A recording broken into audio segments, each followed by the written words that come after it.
Too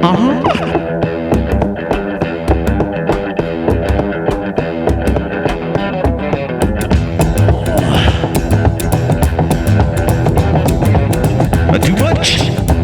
Yeah.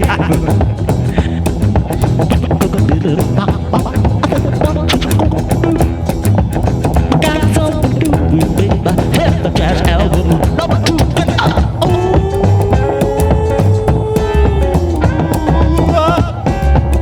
You gonna need it. You gonna need it when the night gets cool. Yeah.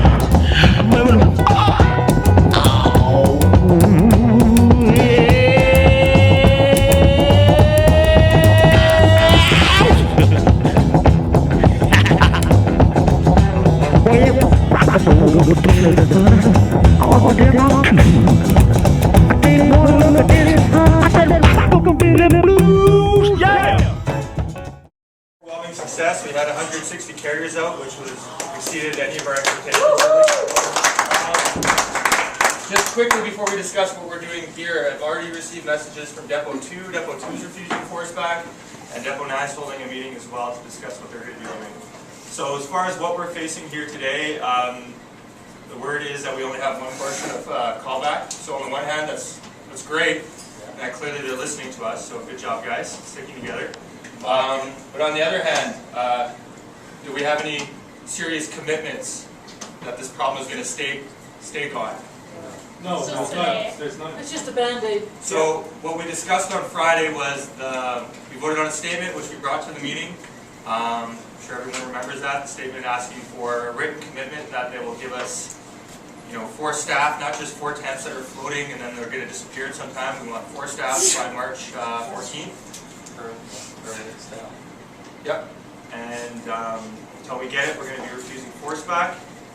On the same token, we want written commitments for the other stations that their staffing requirements are going to be settled as well. So that leaves us with today. How are we going to approach this? Any suggestions? Should we still read the statement as a group? Yeah. Yeah. You don't back down now. Yeah. Yeah, just because it's not Just happening today. Yeah, just because today is a nice day, let's hit them anyways. But Yeah, it's no, like no, this we're was serious deadline. about this. Okay, so we should call a meeting with management as soon as we go upstairs and Yeah. do the statement? Is everyone, Just ask. show of hands, everyone comfortable with that? Just put your arm up, never mind. Stacy, we're not supposed to do that. Oh, yeah, that's Envelope, Put your arm up if you want. So, here, hold on, Jerome. Realize this, we're not asking something extraordinary here. We're asking that they allow us to do our job that we've been hired for and take care of the extra work that's out there with somebody who wants to do it. So if there's people here who would like to do the callback, Yeah, go ahead. go ahead, and Godspeed with that, But listen, if everyone refuses, then this is going to send a very strong message to management that this is a problem that has to be fixed. Now, there was a suggestion at the meeting yesterday that some management might go around and try and pick on people who they think they can manipulate. But you know what? If everybody is on the same page, what are they going to do? Are they going to lock this office out? Well, if they lock this office out, well then that automatically turns us into what? It's a lockout, it's illegal. It's a legal strike. Well, So let's just take it one step at a time. Let's send the strong message that we don't want to go out in 30-degree below weather and do forced overtime. And let's just see where the chips fall from there. Yeah, Jerome has a really good point. We don't know how management is going to react, but what we can do, if anyone is served suspension or is being intimidated or bullied, we can just call. I know people might be getting sick of meetings, but that's a good opportunity to revisit and see what we're willing to do at that point. We definitely have gotten attention of the upper management in Edmonton, because look at what happens today. We've got bodies from other offices. We've got a new person. We've actually got a trainee that we trained in our office. Welcome to the club. But it's because we've all decided to come together and meet. I've never been in an office that had meetings like this, and we've all attended. Well, Depot 7 did, but Yeah, those but are that was- drinking. Enough about Depot. All right, guys. That was tea. Yeah, that was tea. So it's good. I feel we have a strong position. I feel we're all on the same page. So let's Let's go go up upstairs. there. I'll ask management to come up. Everyone stand together. As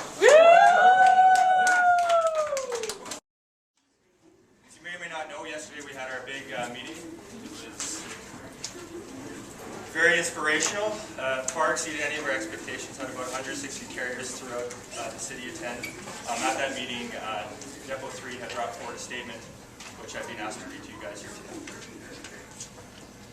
On Friday, February 4th, Jim Lang, a head manager in Edmonton responsible for the staffing of our delivery zone, was invited by the workers at Depot 3 to come and discuss how many staff would be hired to alleviate the long-standing forced overtime crisis and when we would be getting them. At this meeting, Mr. Lang acknowledged that the company's job offer process for temps was broken and that the company's profound inability to retain new trainees must also be seriously evaluated. Despite admitting these faults, Mr. Lang refused to make any staffing commitments to fix the forced overtime crisis. As a compromise, the workers of Depot 3 countered by asking if Mr. Lang would commit to giving our station 4 new workers, which is an insufficient amount to fully staff our station, but an acceptable first step in addressing the shortages. Mr. Lang, again, refused to commit. We all left that meeting feeling very angry and deeply frustrated. Many of our co-workers were, for the first time, forced to come to terms with the realization that Canada Post truly doesn't prioritize our well-being as employees. The following Monday, February 7th, a Depot 3 work floor meeting was called, and we all gathered in the lunchroom to discuss what Mr. Lang had said. We all felt the same. Not only did Mr. Lang fail to make any reasonable gestures toward fixing the crisis, but he insulted us by following up his committed inaction by repeatedly saying he was dedicated to protecting our health and safety. To this, we responded with a unanimous vote to follow the lead of White Mud Depot and issue a demand to end forced overtime by February 28, 2011.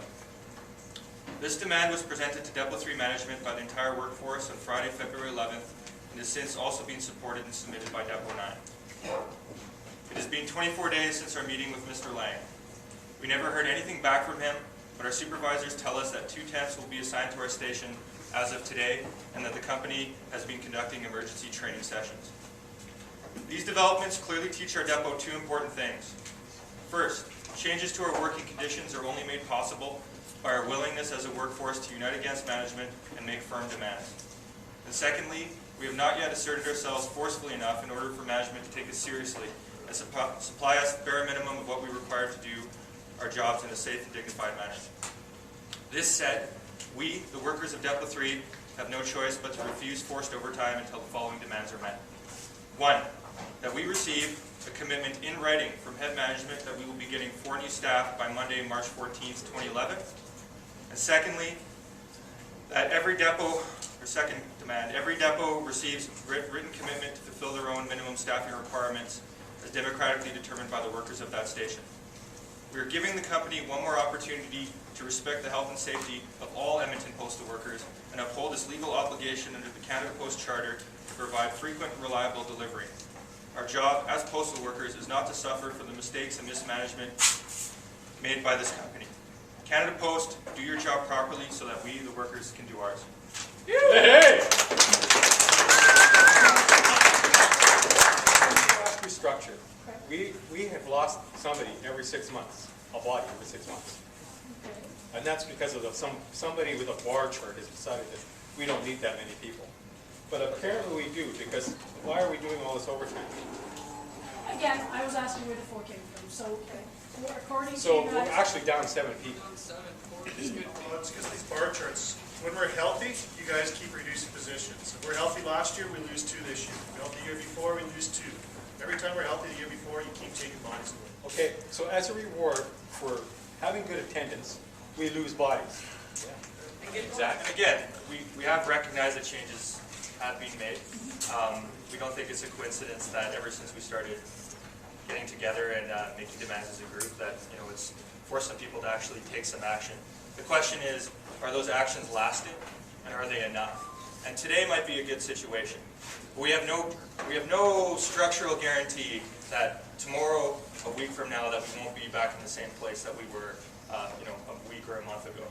And again, you know, We what have happened? temps, we don't have full-time employees here. We Yes, have temps. and the company, and again, we understand completely, you guys as middle management aren't the people pulling the strings for who gets the people. You're in the unfortunate position of being the messengers, and, you know, again, it sucks, but, you know, it's, this is the avenue we have at our disposal because your bosses keep hanging you out to dry.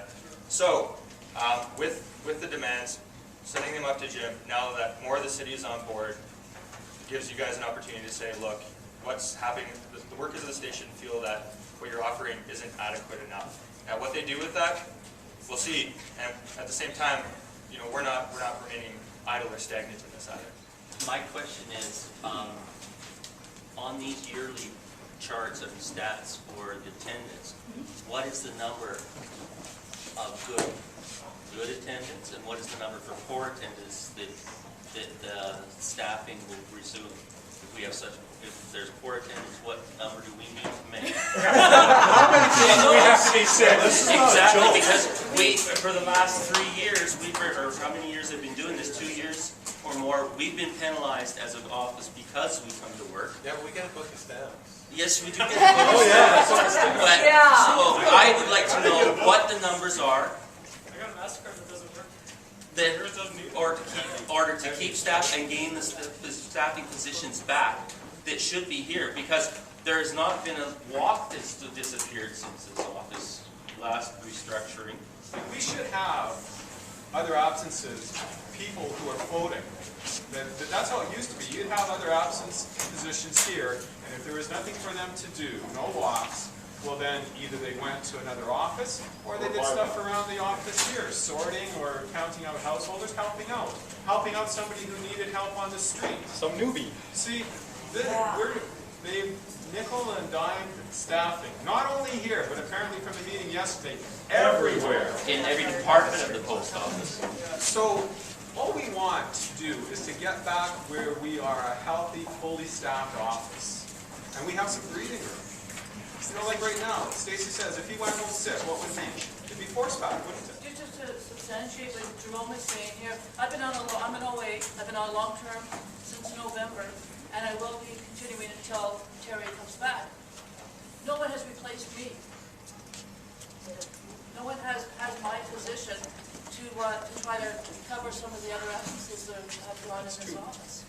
So that's directly resulting what we're talking about here. We realize that this modern post is all the end-all be-all for Canada Post. They figure this is good. That's why they're not hiring anyone, is because they figure they're just going to redistribute the people that they have to the positions that they'll have already projected in their new modern post. So, but they have to realize that it's not going to work that way. I think it's sounding like we're yelling or arguing with you guys. We know that you don't make the decisions, and unfortunately you're in middle management and you get the brunt of both sides. So it's not you personally. We enjoy working with you guys, and that, but we need you to take it further because we're fed up with it, and there's no reason.